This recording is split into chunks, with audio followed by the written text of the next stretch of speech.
New England Patriots quarterback Tom Brady can suit up for his team's season opener after a judge erased his 4-game suspension for deflating. The judge said NFL Commissioner Roger Goodell went too far in affirming punishment of the Super Bowl winning quarterback.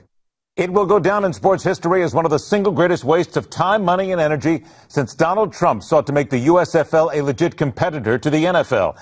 In the end, maybe Deflategate should cost one of the most powerful people in sports his job, or maybe he was just a puppet of jealous owners who can't stand to see the New England Patriots succeed, or maybe something else.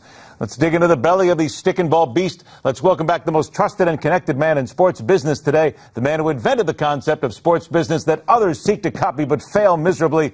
He is standing outside the New England Patriot Stadium in Foxboro, Massachusetts, the sports professor Rick Horrow. And I know he's got his press pass in his pocket. How's that?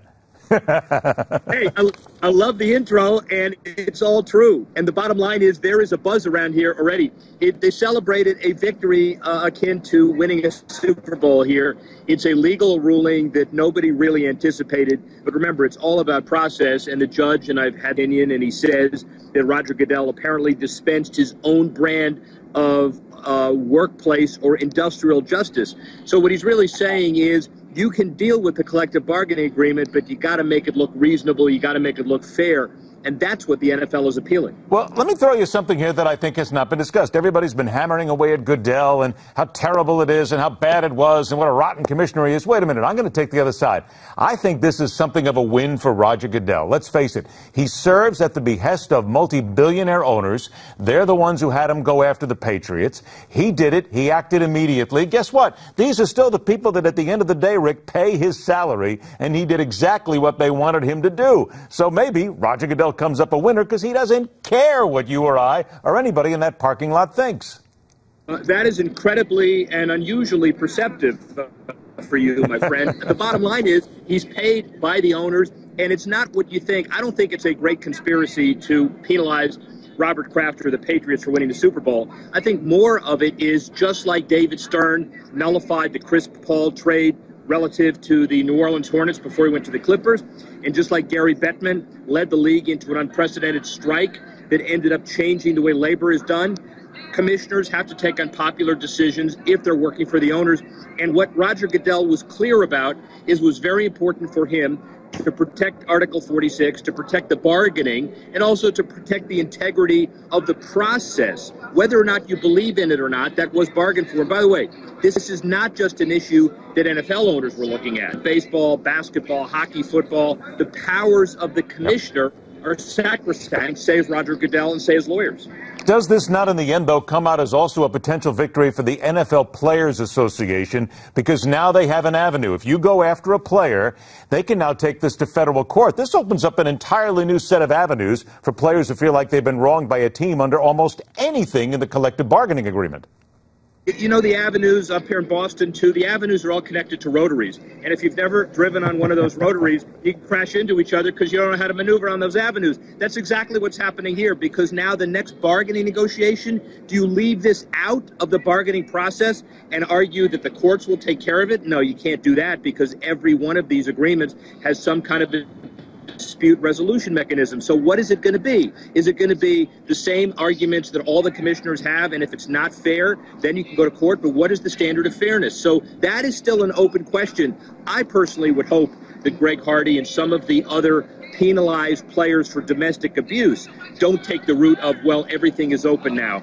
There's one thing about a football equipment issue. There's another one about a domestic abuse issue. And I know the Players Association ought to figure out how to draw that line. In your opinion, will the NFL owners who pushed for this, who got Goodell to do this, who were all behind this, will they eventually rue the day that they went this far?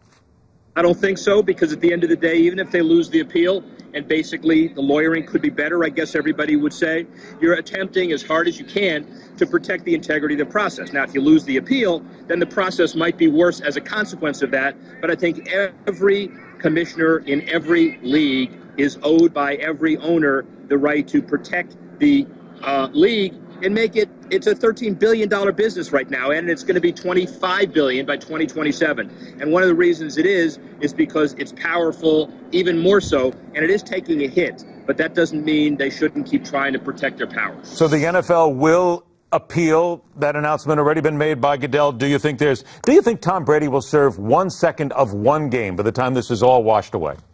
Well, if he does, at the end of the appeals, the football may be a different game, and we'll morph out of leather helmets and morph out of these helmets. We may be playing an entirely different one. Certainly, he's starting next Thursday right here, and he's going to play this season. And Roger Goodell's appeal is, in his words, to protect a paramount principle. So I think Tom Brady's symbol is now over. I think he continues to play regardless of what the appellate court does, and they're not going to do it now. I got less than a minute left here, so I mean, I could talk about a million other things right now, but seeing as you're standing outside the stadium, the team that I happen to follow, by the way, the New England Patriots, I covered for 4 years. I happen to have a lot of friends there as well.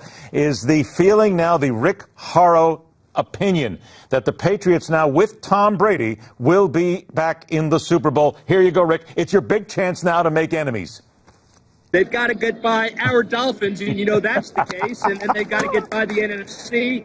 They have problems with pass defense. They have problems with run stopping. They've got Brady, they've got Belichick, and they've got the Crafts. And around here, they're going to the Super Bowl. But then again, this preseason, everybody's going to the Super Bowl, so I don't have an answer. And, of course, you can even say at this point that your Dolphins are going to the Super Bowl, which made Justin here in the studio so happy all of a sudden. But, you know, it's okay. Yeah. You're not a prognosticator, Horrow. We know that. Yeah, I get it. All right. Rick? Optimistic. Always a pleasure, buddy. Hey, thanks a lot. Enjoy the game tonight. Say hi to all my friends up there, bud. Take care. All right, telling it like it is next, where some parents will not be happy with the conclusion. But maybe you need to get over yourselves and get back to teaching your kids. It's all about Miley and a whole lot more. Stay with us. The Hardline continues.